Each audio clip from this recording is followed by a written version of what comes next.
La mañanera de Ángel correspondiente al viernes de la semana que laboralmente, como suelo decirle a usted, hoy termina. Esta semana ha sido rica en acontecimientos, los cuales, todos ellos, de una manera indubitable, apuntan hacia donde vamos, al fondo del precipicio, al fondo del abismo.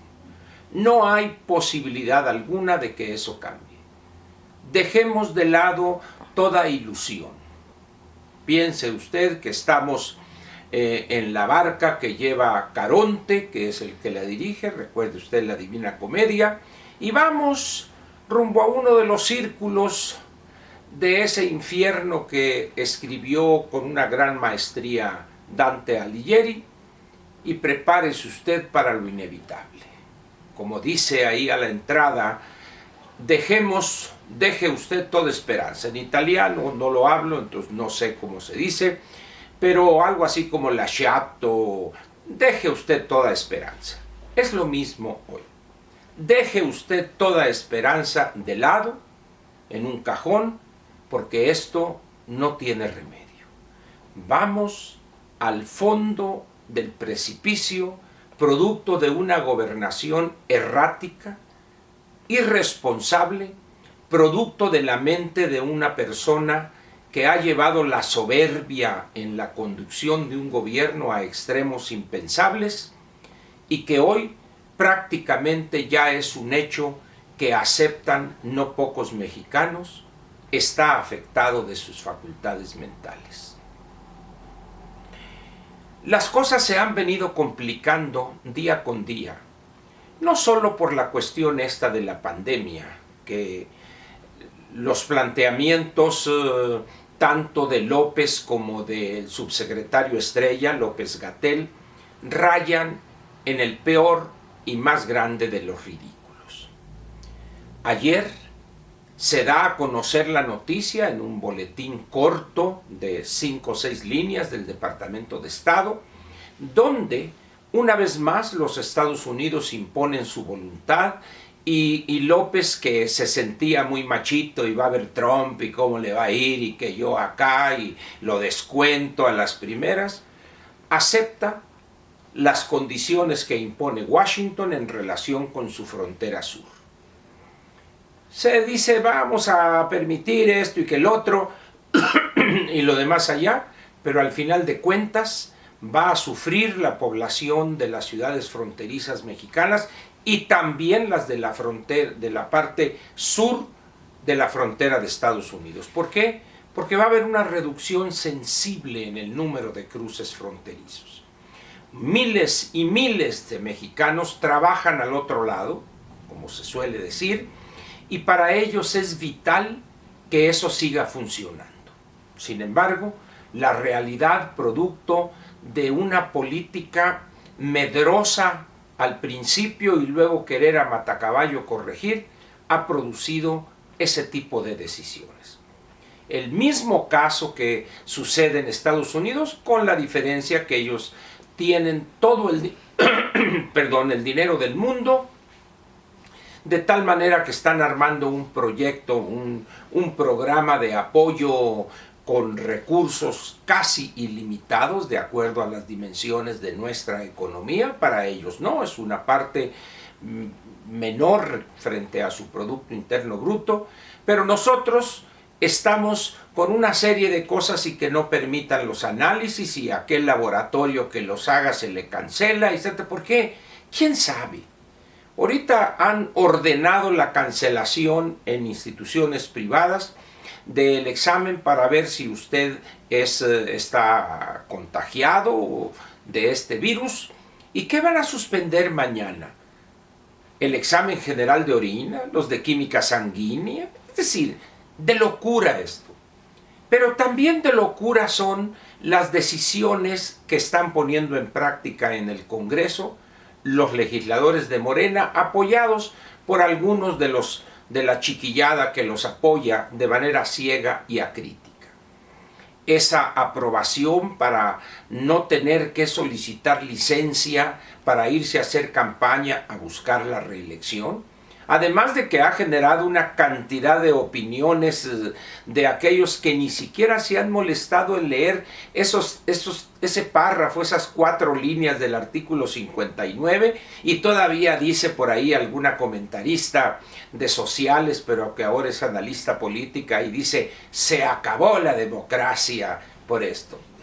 Unas muestras de ignorancia, pero también de irresponsabilidad profesional, cuando lo único que se aprobó, nomás en diputados, falta el Senado de la República, es, repito, que los legisladores federales podrán hacer campaña para buscar la reelección sin necesidad de solicitar licencia. Eso es todo. Es que se autorizaron la reelección y van a poder estar al 2030, dijo por ahí otro sesudo conductor y famoso comentarista. Perdonen ustedes.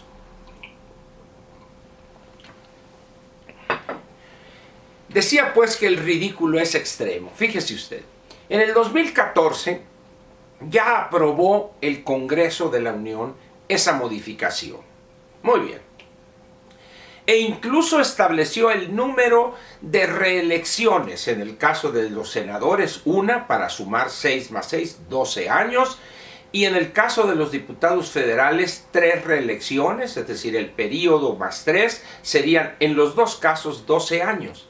Pero la primera legislatura en la que podría aplicarse eso es la que tomó posesión el 1 de septiembre del 2018, de tal manera que con lo autorizado hace 6 años en la Constitución llegarían al 2030.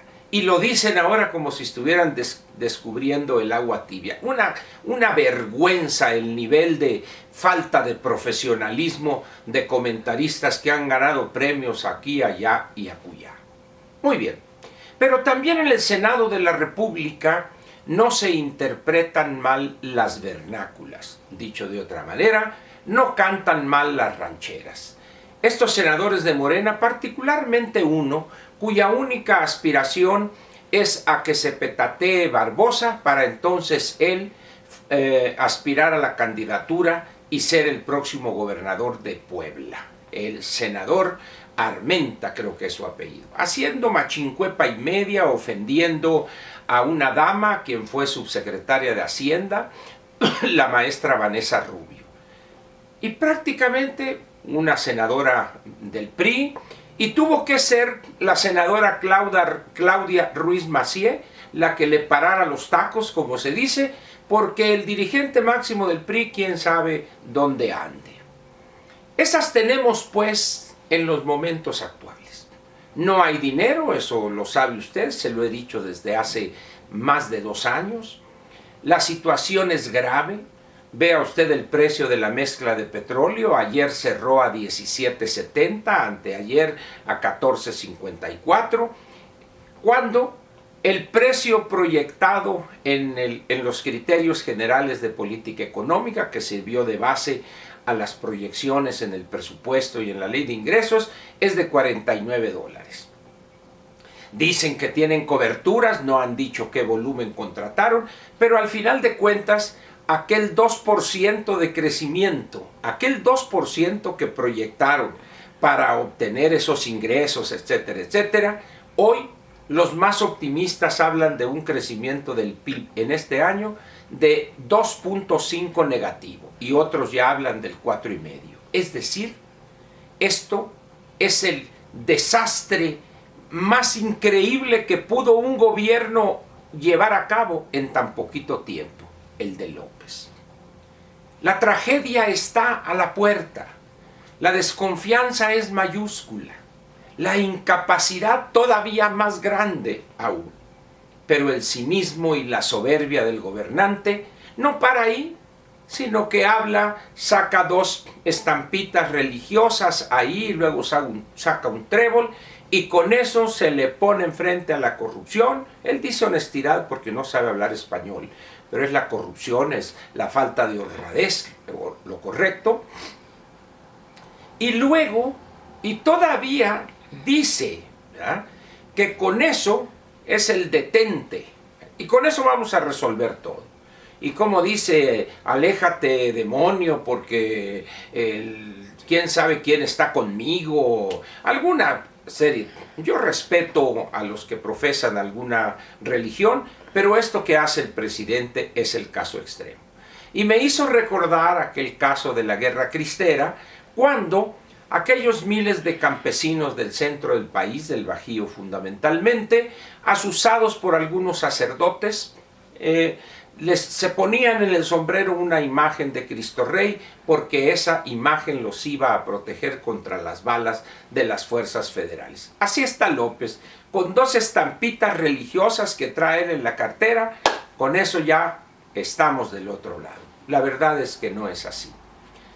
Termino diciéndole a usted que lo único cierto hoy es que vamos en la ruta hacia el fondo del precipicio, a una velocidad impensable todavía hace 1 o 2 meses. López no va a moverse un ápice de sus posiciones, de sus ideas acedas, caducas. Y con él están una bola de serviles que a todo le dicen que sí, empezando por la trinca infernal destructora de Romero, Nale y Bartlett. Con esos colaboradores, ¿para qué queremos enemigos? En fin, le dejo a usted la pregunta que le he hecho en otras ocasiones. ¿Piensa usted que con esas políticas o esas ocurrencias, con ese gobernante y esos colaboradores, realmente es posible esperar un mejor futuro? ¿En verdad piensa usted que ese grupo de incapaces, encabezados por uno más incapaz todavía que ellos, vamos, como le he preguntado, a llegar con la nave a buen puerto? Piénsele y no tenga miedo reconocer que se equivocó al votar por López. Acéptelo, porque quiéralo o no, usted también, de haberle dado su voto, es corresponsable de esta tragedia que tomará, téngalo por seguro, muchos años en ser corregidos los daños que ha causado ya López y los suyos a este sufrido país. Muchas gracias y recuerde, habrá sabatina y por supuesto habrá dominical. Gracias.